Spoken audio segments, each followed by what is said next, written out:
तीर्थ भैया को हैंडल करना मतलब? बिना तीर्थ भैया को हैंडल किए आप उस सुमन का कुछ नहीं बिगाड़ पाएंगे। अरे सुमन पर कोई भी वार होता है ना तो तीर्थ भैया दीवार बनकर सामने खड़े हो जाते हैं।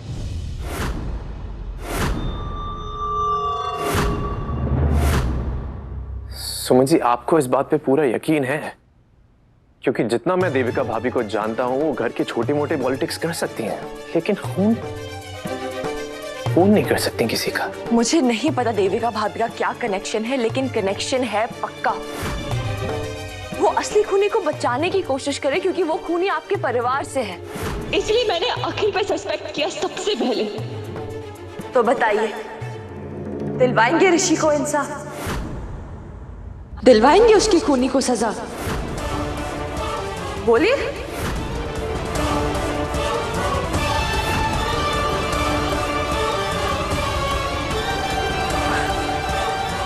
मुझे पता था, शायद इसीलिए भगवान ने सारी हिम्मत मुझे दी है, क्योंकि उनको पता था आपको कुछ भी देंगे आप वेस्ट ही करेंगे। हिम्मत, इज्जत, प्यार, सब कुछ।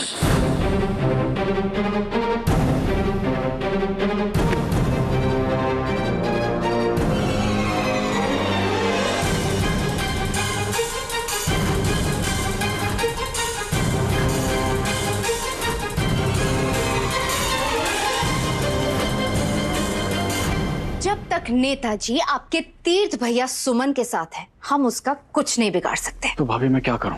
तब तक चुपचाप ऐसे बैठा रहूं, उनके नेक्स्ट प्लान चलने का वेट करूं? नहीं बाबा, ऐसा कौन कह रहा है? देखिए, अगर चेन को तोड़ना हो ना तो सबसे पहले उसकी कमजोर कड़ी को तोड़ा जाता है। और सुमन की सबसे कमजोर कड़ी कौन है? उसकी बहन। अगर हम भूमि को तोड़ेंगे तो सुमन कमजोर बन जाएगी। और जरा सोचिए, भूमि की सबसे बड़ी ताकत कौन है? सुमन। अगर हम इस इक्वेशन में से सुमन को ही बाहर निकाल दें तो क्या होगा? तो दोनों बहनें अलग अलग चाल चलेंगे फिर? नहीं अखिल भैया, भूमि कमजोर पड़ जाएगी और कमजोर को हैंडल करना आसान होता है। भूमि, उससे तो पुराना हिसाब है। पुराने हिसाब की तरह हिसाब करोगे तो जूते खाओगे। जमाना बदल गया है। 80s का विलन बन के ना कोई काम नहीं होता। कुछ नया सोचना पड़ेगा, कुछ ऐसा करना पड़ेगा जिससे भूमि भी टूट जाए और आप पर कोई ब्लेम भी ना आए। क्या भाभी? देखिए,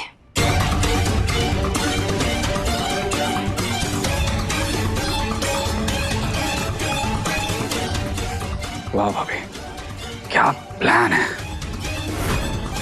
उस भूमि के पैरों के नीचे से ऐसे भूमि खिसकेगी ना कि उसको पता भी नहीं चलेगा कि क्या हो गया।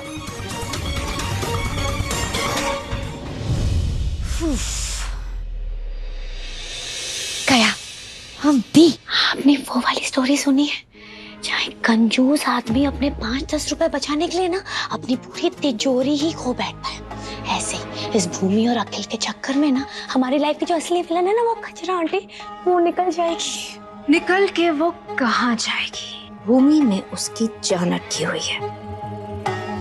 अगर निशाना उसकी बहन पे होगा तो वो उसे बचाने में बिजी हो जाएगी। उसे ऋषि के खूनी को ढूंढने के लिए टाइम ही नहीं होगा। अब तुम ही बताओ, मरे हुए भाई का सच जानने से ज्यादा इंपॉर्टेंट है अपनी जिंदा बहन को बचाना। वो अपनी बहन को बचाने में बिजी होगी और हम ऋषि से जुड़े सारे सबूत को गायब कर देंगे।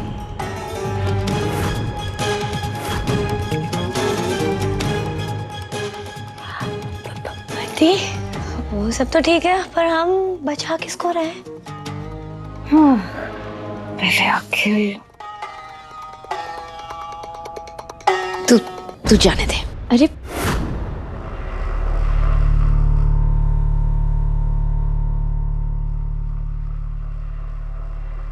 सुमन जी देखिए, आपकी नजरों में भले ही मैं इज्जत के काबिल नहीं हूं, आपकी नजरों में भले ही मैं हिम्मत के काबिल नहीं हूं, लेकिन अपनी नजरों में मैं इतना नहीं गिरा हूं कि आपके सही होने की खुशी आपको दे दूं। मेरे भाई का खूनी अगर खुलेआम घूमेगा ना तो मेरे भाई की बेइज्जती होगी। मेरा भाई ऋषि मेरी जान था और मैं अपनी जान के लिए किसी को भी कुर्बान कर सकता हूं। इसीलिए आप और मैं मिलके उस खूनी को ढूंढेंगे। मुझे आपकी हेल्प नहीं चाहिए। मैं आपसे ये नहीं बोल रहा कि आपको क्या चाहिए, मैंने आपसे ये कहा है कि मैं ऋषि के खूनी को ढूंढूंगा। देखिए सुमन जी, हम दोनों के रास्ते भले ही अलग अलग हैं, लेकिन हमारी मंजिल एक है, ऋषि के खूनी को ढूंढना। देखिए मैं जानता हूं सुमन जी कि मैं अपनी हरकतों से आपका भरोसा खो चुका हूं मैं, लेकिन मैं ये भी जानता हूं कि उस भरोसे को मैं वापस जीतूंगा। आपके भरोसे को वापस जीतूंगा मैं, मेरा वादा है आपसे।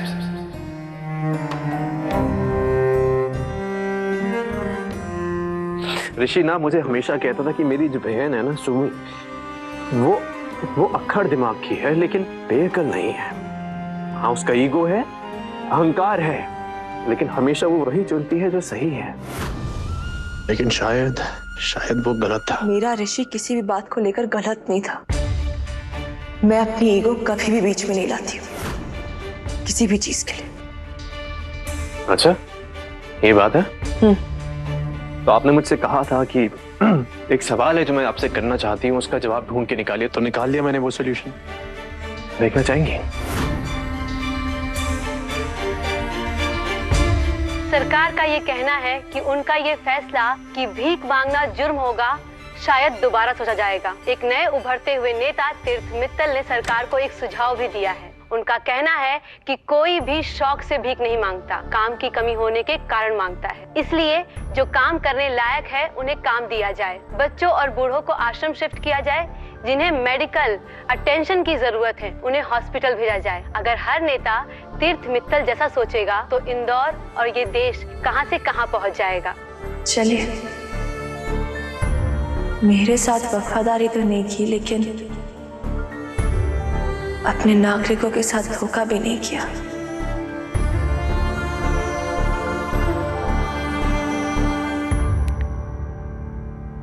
सर मैं जानता हूं कि सीएम साहब काफी गुस्सा होंगे कि ये फोटोशूट हो नहीं पाया है, पर अब होना मुश्किल है। इसलिए मैं चाहता हूं कि ये फोटोशूट थोड़ा पोस्टपोन हो जाए। जी मैं समझता हूं कि मेरे लिए अच्छा है, लेकिन अब मैं वो करने वाला हूं सर जो मेरे लिए एक्चुअली में अच्छा है।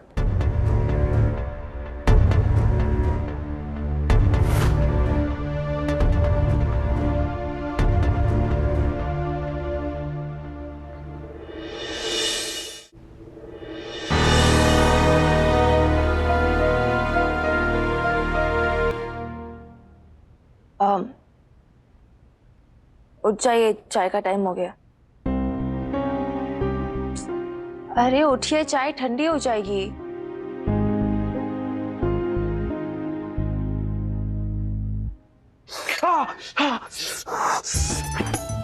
चाय टाइम।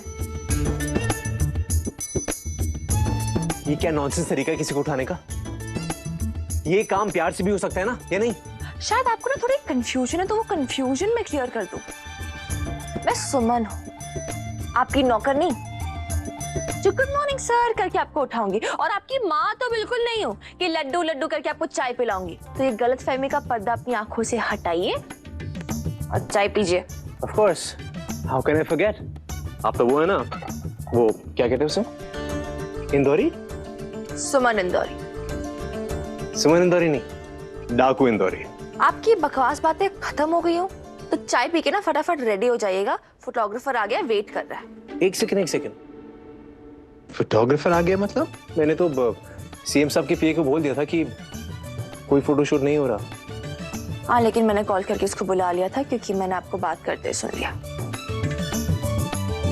सुमन इंदौरी अपने वादे और इरादे दोनों की पक्की है, और मैंने आपको वादा किया था कि अगर आप उस बात का सलूशन ढूंढेंगे तो मैं आपके साथ फोटोशूट करवा लूंगी।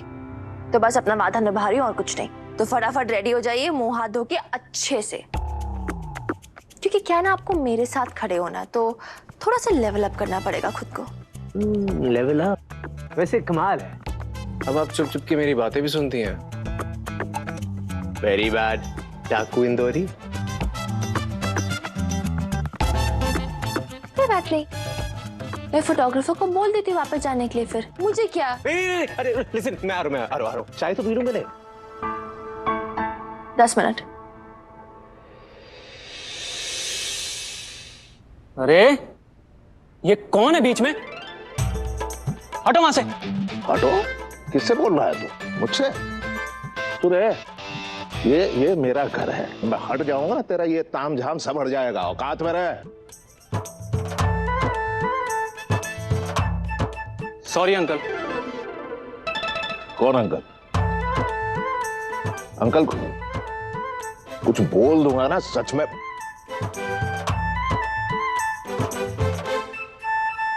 अंकल होगा तेरा बाप। आप हो भी तो उसके पिता की उम्र के। आप छोड़िए ना उसकी बातों को, आप कुछ खा लीजिए। नरसिंह, साहब का नाश्ता लगा दो। 2 फोटो खिंचवानी है। ऐसे नाटक कर रहा है जैसे कि पहाड़ चढ़ रहा है। मैं मोबाइल से खींच लेता, शक्ल तो वही आनी है। वो लाइट पे शायद तस्वीर अच्छी आएगी, अच्छे फोटोज आएंगे इसलिए। तो इतनी सारी खिड़कियां हैं, खोल देता, झूमर ऑन कर देता, 2-4 बल्ब ऑन कर देता, और क्या। स्टूडियो बना रखा है इसने, फोटो खींच रहा है, लंगूर की छठी औलाद। सर आगे वो लोग। ये देखो, खुद तो गिरेगी, हमारे तीर्थ को भी गिरा देगी। सुमन न खुद गिरेगी न मेरे लड्डू को गिरने देगी। सुमन, तुम आज कुछ ज्यादा ही चहक नहीं रही हो।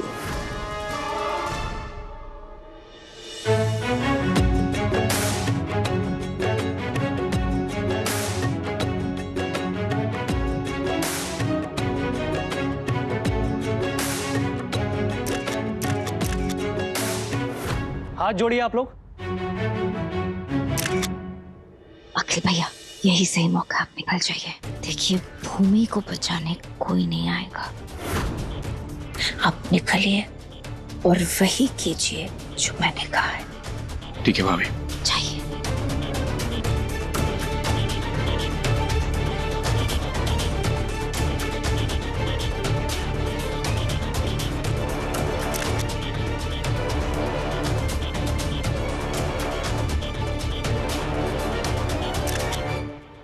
स्टार्ट हो रही। आज तो तेरी बहन गई। देखता हूं कौन बचाता है उसे।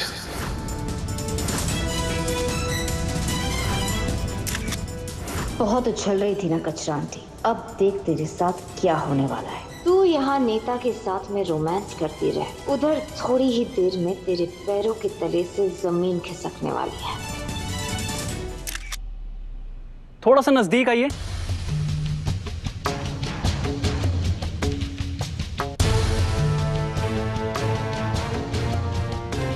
थोड़ा और पास। और कहाँ पास जाएंगे ये दोनों? इलेक्शन के लिए फोटो खींच रहे हैं या हनीमून के लिए? इडियट। रिलैक्स कर दी, शांत हो जा, नाश्ता कर। गुड।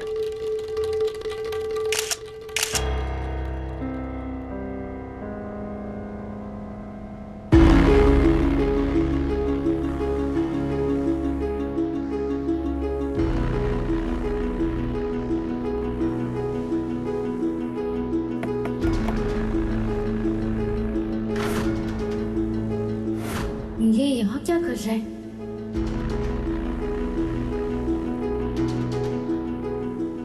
भूमि, फिर आ गया मुझे डिस्टर्ब करने। मम्मी, तू फोकस कर, अपना पेपर लिख और इसे इग्नोर कर। बंदर।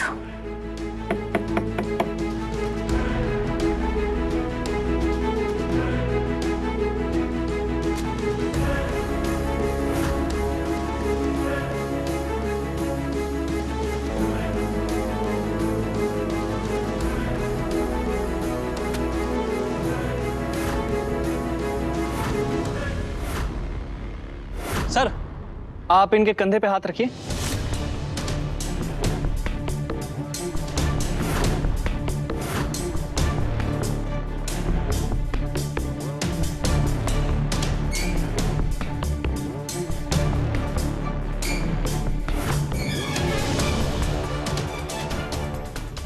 हाथ थोड़ा ठीक से रखिए ना, ऐसे शोल्डर पे। थोड़ा और ठीक से।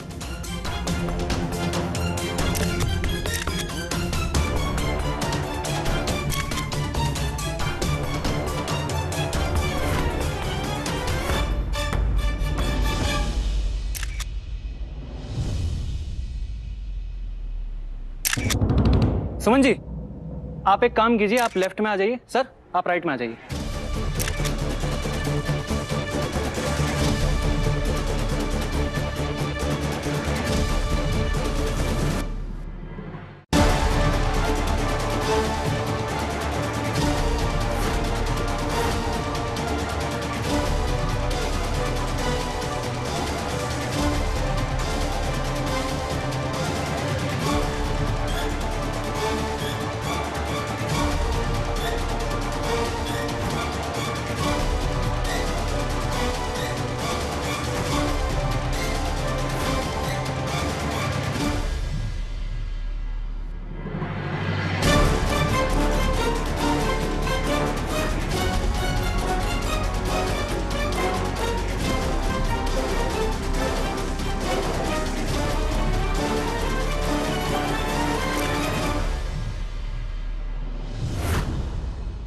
हाथ जोड़िए,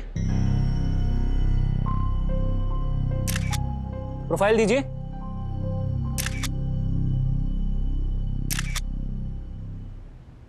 तीर्थ जी, आप एक काम कीजिए, आप सुमन जी का हाथ पकड़िए।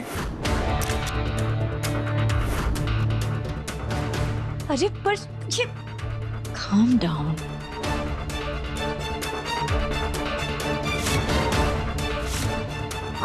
छह महीने में छोड़ने वाले मुझे? हमारा रिश्ता सिर्फ 6 महीने का था।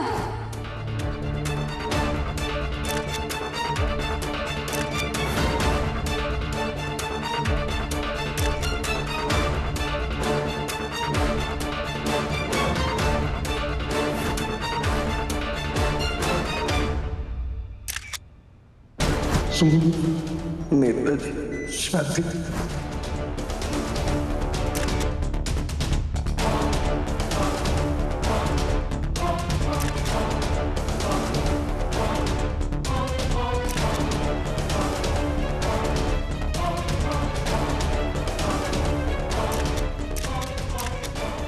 दोनों कितने प्यारे लग रहे हैं एक साथ, किसी की नजर न लगे।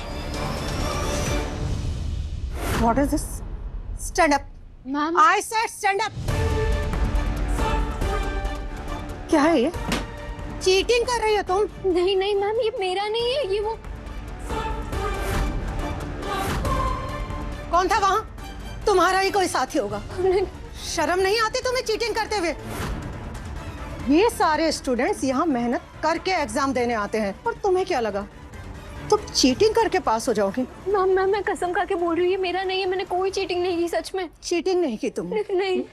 तो फिर पेपर पे ये नोट लिखकर क्यों लाई हो तुम? मैम मैंने नहीं लिखा, ये मेरा नहीं है, मैं सच बोल रही हूँ, प्लीज। समझा था मैंने तुम्हें, और क्या निकली तुम? मुझे लगा गरीब घर की हो तो एक्स्ट्रा मेहनत करोगी, लेकिन तुम तो, तुम्हारी बहन ने फीस दी थी ना, क्या मुंह दिखाओगे उसको तुम? और तुम्हारी माँ जो तुम्हारे लिए इतने सारे सपने लेकर बैठी है कि ये लड़की मेरा सहारा बनेगी, ये सहारा दोगी तुम उन्हें? नहीं मैम चीटर! मैं सच बोल रही हूँ, मैंने कोई चीटिंग नहीं किया, प्लीज मेरा विश्वास। ये सब प्रिंसिपल को कहना। इस कॉलेज में हम चीटिंग को बहुत सीरियसली लेते हैं, समझे तुम?